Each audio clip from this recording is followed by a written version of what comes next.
Assalamualaikum warahmatullahi wabarakatuh. Halo teman-teman, para pejuang, kembali lagi di channel YouTube-nya Indra Yuliana Irhas.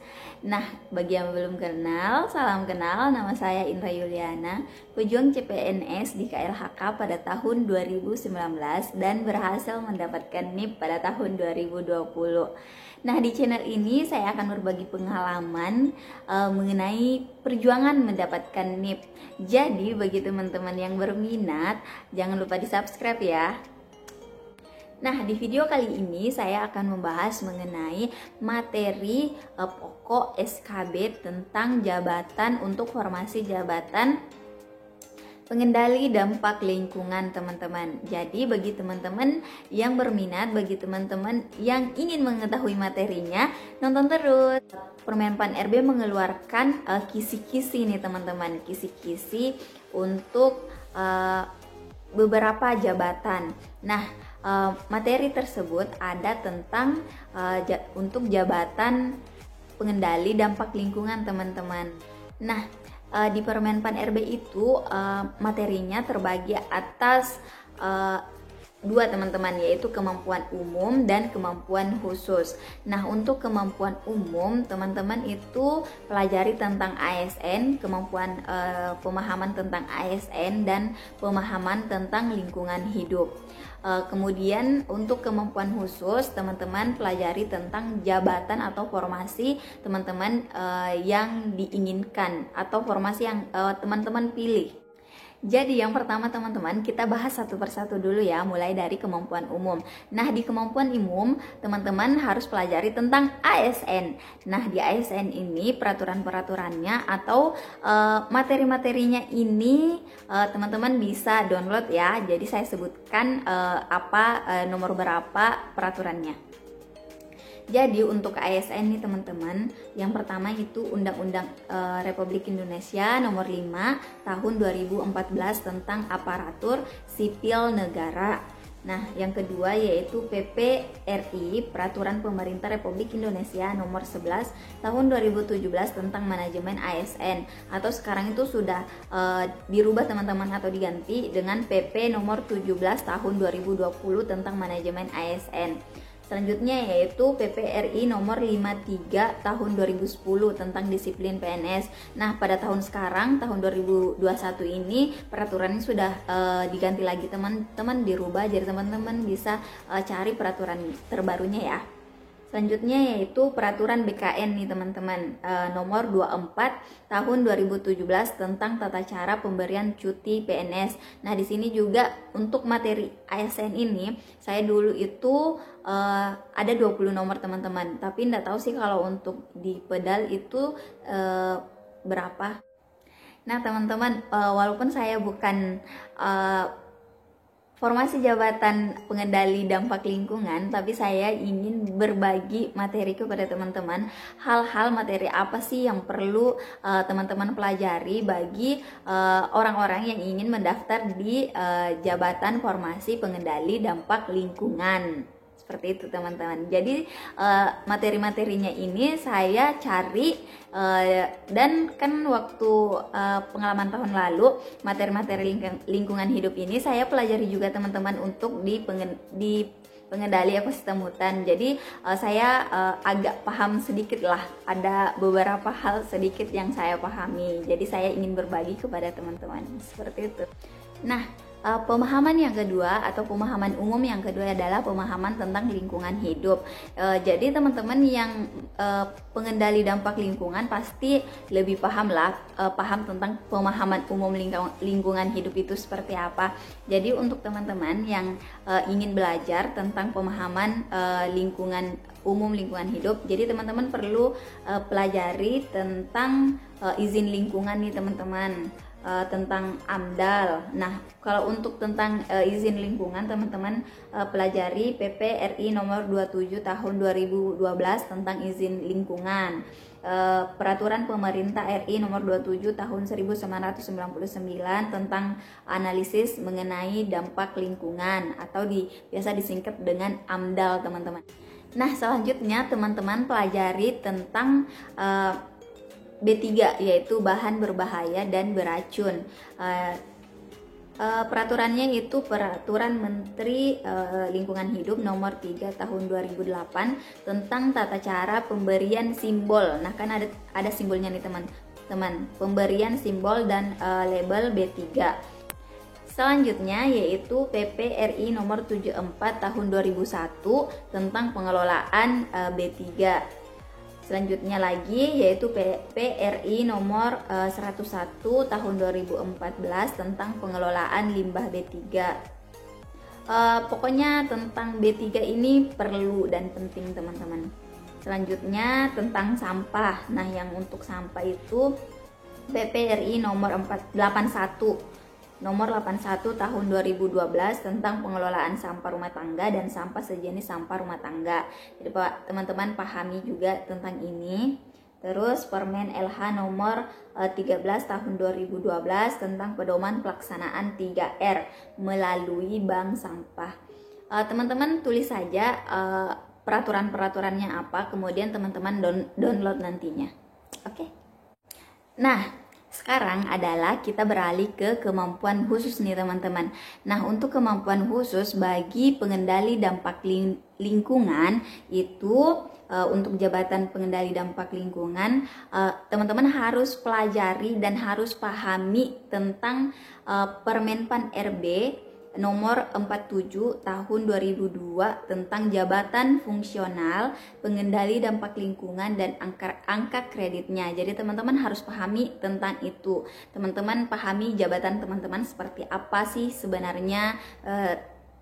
Dan yang selanjutnya ada peraturan terbarunya nih teman-teman yang saya dapat, yaitu Permenpan RB nomor 30 tahun 2019 tentang jabatan fungsional pengendali dampak lingkungan. Teman-teman download ya nantinya peraturan tersebut. Kemudian ada lagi teman-teman keputusan Menteri LH Lingkungan Hidup nomor 145 tahun 2004 tentang Juknis. Juknis ini petunjuk teknis pelaksanaan jabatan pengendali dampak lingkungan dan angka kreditnya. Selanjutnya yaitu keputusan Menteri Lingkungan Hidup nomor 146 tahun 2004 tentang pedoman kualifikasi pendidikan pengendali dampak lingkungan teman-teman. Selanjutnya lagi keputusan Menteri LH nomor 147 tahun 2004 tentang kode etik pengendali dampak lingkungan. Jadi teman-teman bisa pahami dan pelajari materi tentang untuk jabatan pengendali dampak lingkungan ini. Nah, kemampuan khusus lainnya yang perlu teman-teman pahami berdasarkan dari kisi-kisi dari Permenpan RB tahun 2020 itu ada 4 kemampuan khusus yang teman-teman perlu pahami dan perlu pelajari teman-teman. Yang pertama yaitu pemahaman tentang pemulihan kualitas lingkungan. Yang kedua, pemahaman tentang pencegahan dan penanggulangan pencemaran dan atau kerusakan lingkungan. Kemudian yang ketiga, pemahaman tentang pengawasan dan pengendalian dampak lingkungan. Kemudian pemahaman tentang pengembangan perangkat pengendalian dampak lingkungan. Jadi teman-teman, setelah saya baca tentang di peraturan jabatan fungsional pengendali dampak lingkungan di Permenpan RB nomor 47 tahun 2012, keempat pemahaman khusus ini adalah tugas dan fungsi dari pengendali dampak lingkungan itu sendiri teman-teman. Jadi teman-teman harus memahami tupoksi dari teman-teman itu sendiri untuk tahu soal-soalnya seperti apa sih sebenarnya di SKB nanti, seperti itu teman-teman. Nah, sekarang saatnya kita jabarkan ya teman-teman mengenai pemahaman khusus tersebut. Kan yang pertama tadi itu adalah pemahaman tentang kualitas lingkungan. Jadi teman-teman peraturan-peraturannya atau materinya itu teman-teman bisa pelajari atau cari materi tentang PP Peraturan Pemerintah Nomor 82 Tahun 2001 tentang pengelolaan kualitas air dan pengendalian pencemaran air. Jadi teman-teman pelajari tentang itu. Kemudian di PP Nomor 27 Tahun 2012 tentang izin lingkungan, kan pemahaman umum tentang izin tentang lingkungan hidup di sini teman-teman. Kemudian selanjutnya yaitu untuk pemahaman yang pencegahan dan penanggulangan pencemaran atau kerusakan lingkungan. Teman-teman bisa pelajari atau cari materinya tentang ini teman-teman. Peraturan Pemerintah nomor 41 tahun 1999 tentang pengendalian pencemaran udara. Jadi pencemaran udara teman-teman harus pahami juga. Kemudian Peraturan Pemerintah nomor 19 tahun 1999 tentang pengendalian pencemaran atau perusakan laut teman-teman. Kemudian selanjutnya PP nomor 22 tahun 2021 tentang penyelenggaraan perlindungan dan pengelolaan hidup. Nah, ini adalah peraturan terbaru teman-teman dari penyelenggaraan perlindungan dan pengelolaan lingkungan hidup. Selanjutnya, yang selanjutnya adalah kita jabarkan mengenai pengawas dan pengendalian dampak lingkungan teman-teman. Nah, untuk pengawas dan pengendalian dampak lingkungan, di sini teman-teman harus paham kerjanya pengawas itu seperti apa sih sebenarnya. Jadi kalau untuk yang saya baca di artikel pengawas lingkungan hidup, jadi teman-teman itu perlu mengetahui atau mengawasi ketaatan terhadap izin lingkungan. Nah, di sini teman-teman perlu memahami materi tentang izin lingkungan. Selanjutnya yaitu ketaatan terhadap izin perlindungan dan pengelolaan lingkungan hidup. Jadi teman-teman pahami juga tentang izin perlindungan dan pengelolaan lingkungan hidup. Di mana izin-izinnya itu seperti izin pembuangan air limbah, izin pengelolaan limbah-limbah B3 yaitu bahan berbahaya dan beracun. Nah, di sini teman-teman harus paham bagaimana penyimpanannya, pengumpulan, pengolahan, penimbunan dan pengangkutannya teman-teman. Seperti itu ya. Selanjutnya untuk pengawasan itu ini juga taat terhadap peraturan undang-undang di bidang perlindungan dan pengelolaan lingkungan hidup. Jadi teman-teman perlu paham mengenai dokumen lingkungan, dokumen air, udara, bahan berbahaya dan beracun atau limbah dari B3 tersebut. Nah, untuk peraturannya nih teman-teman perlu memahami mencari download Permen LH nomor 16 tahun 2012 tentang pedoman penyusunan dokumen lingkungan hidup.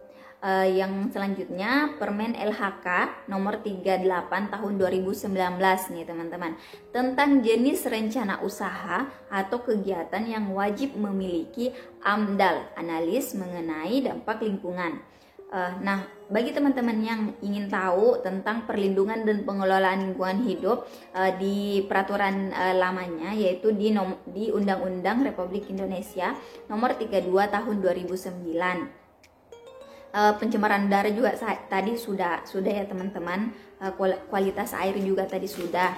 Nah, ada lagi teman-teman mengenai limbah. Nah, Permen LH nomor 14 tahun 2013 tentang simbol dan label limbah B3.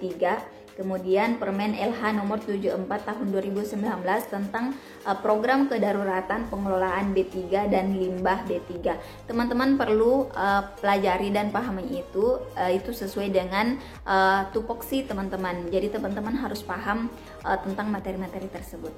Nah, teman-teman, kemarin kan saya mencari materi-materinya nih, ingin mempermudah atau membantu teman-teman yang ingin mengetahui materi dari pengendali dampak lingkungan. Nah, teman-teman itu perlu paham juga tentang KLHS, tentang tata ruang, baku mutu, kriteria baku kerusakan, analisis resiko, pengendalian pencemaran lintas negara, kebakaran hutan, global warming, efek rumah kaca, tumpahan minyak lepas pantai. Teman-teman bisa tulis itu, terus cari materinya seperti apa. Saya belum sempat untuk mencari materinya teman-teman. Tapi kalau tentang baku mutu, tentang kriteria baku kerusakan di peraturan-peraturan yang saya sebutkan itu sudah ada teman-teman. Jadi teman-teman pelajari satu persatu peraturan-peraturan yang saya sebutkan tadi. Nah teman-teman, sekian video kali ini, semoga bermanfaat ya teman-teman. Jadi teman-teman bisa belajar dari materi-materi yang saya sebutkan tadi. Semoga bermanfaat bagi teman-teman. Semoga teman-teman bisa lulus tes CPNS tahun 2021 ini. Semangat terus ya teman-teman, jangan patah semangat untuk belajar. Nah bagi teman-teman yang pengen request atau apalagi yang bisa Indra bahas, tulis di kolom komentar ya, siapa tahu Indra bisa membantu teman-teman. Sekian video kali ini, jangan lupa like, comment, and subscribe ya teman-teman. Dadah.